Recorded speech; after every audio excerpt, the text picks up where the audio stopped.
Dans la précédente critique, je vous ai montré des dragons dégueulasses. Mais pouvions-nous avoir une œuvre de SF avec des dragons et que ce soit cohérent? Eh bien, c'est ce que l'on va voir avec cette critique de CrossAnge.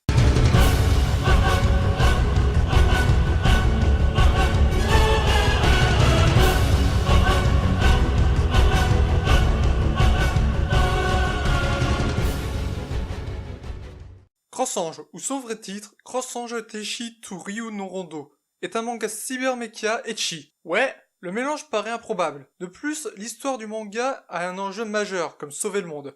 Non, non, non, non, non, toi, tu dégages.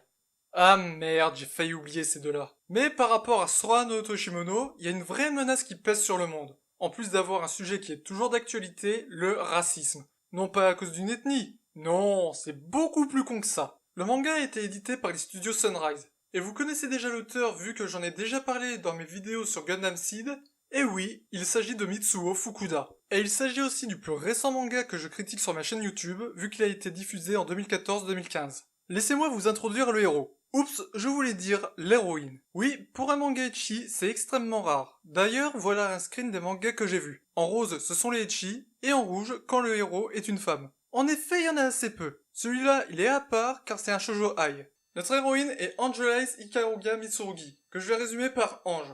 Elle est à la base une princesse qui vit paisiblement, jusqu'au jour de la cérémonie de passage à l'âge adulte. Et comme dirait l'autre, ça tourne mal. En réalité, c'est une Norma. Et les Normas ne sont pas très bien vus des humains. Et à partir de cet instant, la longue descente en enfer de la princesse commence. Ayant vu sa mère mourir devant elle, elle fut par la suite envoyée sur l'île d'Azarnal, où elle commence à se faire des ennemis. De par son comportement d'enfant pourri gâté dans un milieu où les Normas sont là depuis leur naissance, ce qui n'est pas le grand luxe, et en plus, elle est persuadée que les Normas ne sont pas humains. Et elle n'hésite pas à le dire. Et à ce moment du manga, on se pose la question si c'est réellement le personnage principal.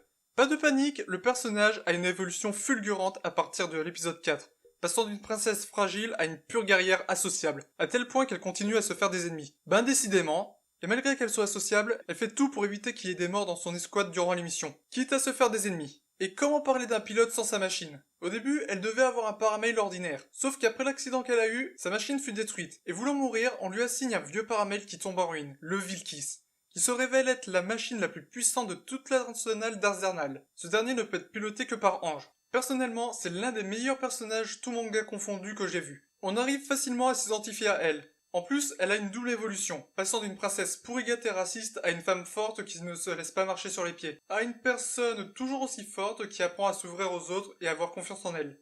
Elle en a fait un sacré chemin, la petite princesse. Et ça se comprend, car le monde où elle vivait est quasi utopique pour un humain.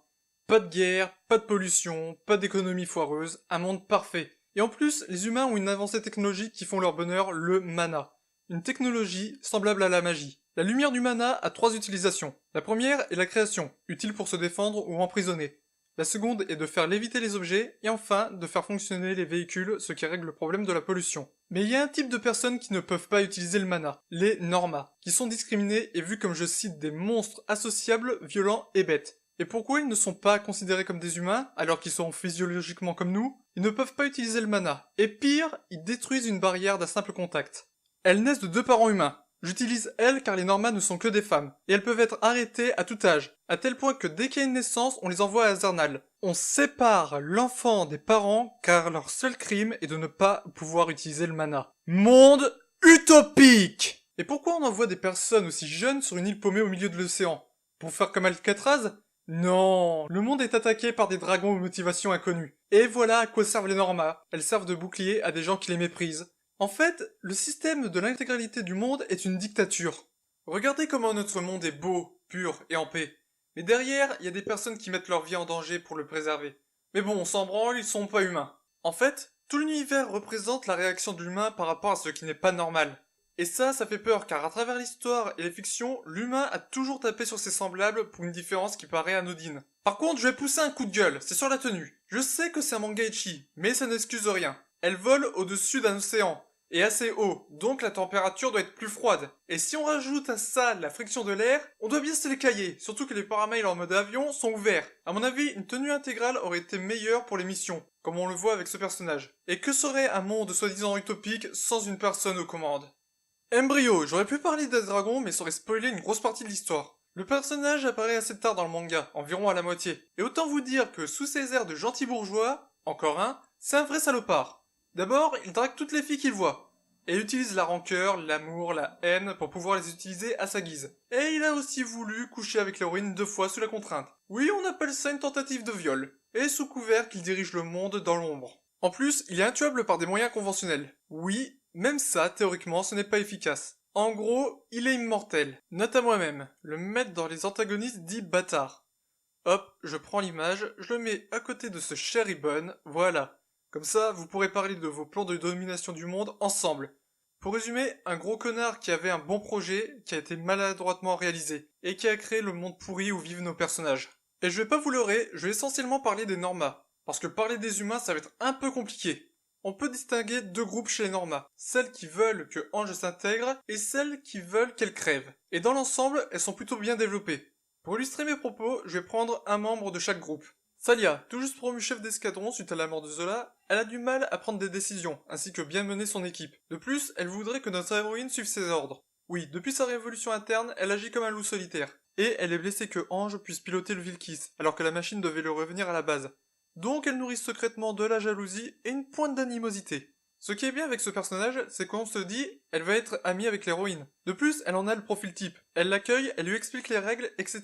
Mais c'est tout le contraire qui va se passer, au point d'être pire qu'Hilda, que j'ai choisi pour représenter l'autre groupe. Depuis la mort de Zola, elle et ses 2 copines veulent la venger. Au début en humiliant notre héroïne, mais plus les missions passent, plus elles s'attirent leur foudre, à tel point qu'elles veulent provoquer des accidents. Oups, le tir perdu. Et tout ça pour une histoire d'argent. Car plus tu tues des dragons, plus tu perçois une grosse prime. Je crois que je vais aller postuler là-bas. Et malgré toute la haine qu'elle a, elle est juste une personne qui a été retirée à sa mère alors qu'elle vivait pourtant des jours tranquilles.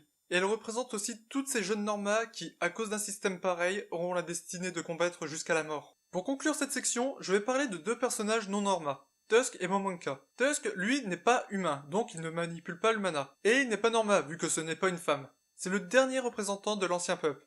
Je ne vais pas trop m'avancer là-dessus, car voilà. Il est le chevalier du Vilkis, donc il doit veiller sur le paramail et le pilote. Sauf que petit à petit, il deviendra le chevalier d'Ange, car il en est tombé amoureux, ce qui sera réciproque, malgré des débuts un peu houleux. Oui, je ne t'ai pas touché alors que t'es à poil dans mon lit, et en plus attaché.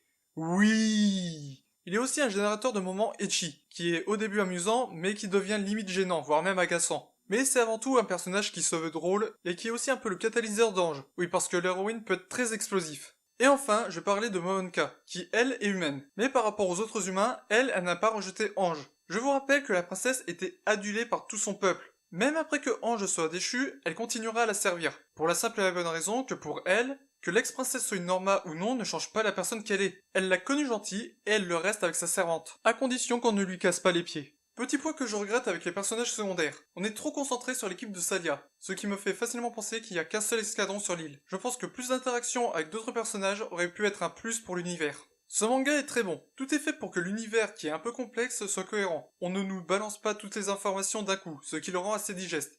Et les personnages sont intéressants dans leur écriture, malgré qu'il y ait des incohérences. Oui, comment tu peux survivre à une ceinture explosive? Et en plus, il n'y a pas d'explication. Et je trouve que le manga est trop échisé, que ce soit sur la tenue ou les plans sur les fesses et les seins. Mais globalement, c'est un très bon manga qui fait un peu penser à Gundam. Si vous aimez les histoires un peu complexes dans le fond et les mechas, je vous le recommande. Mais avant de critiquer, lisez, regardez et faites-vous votre propre avis.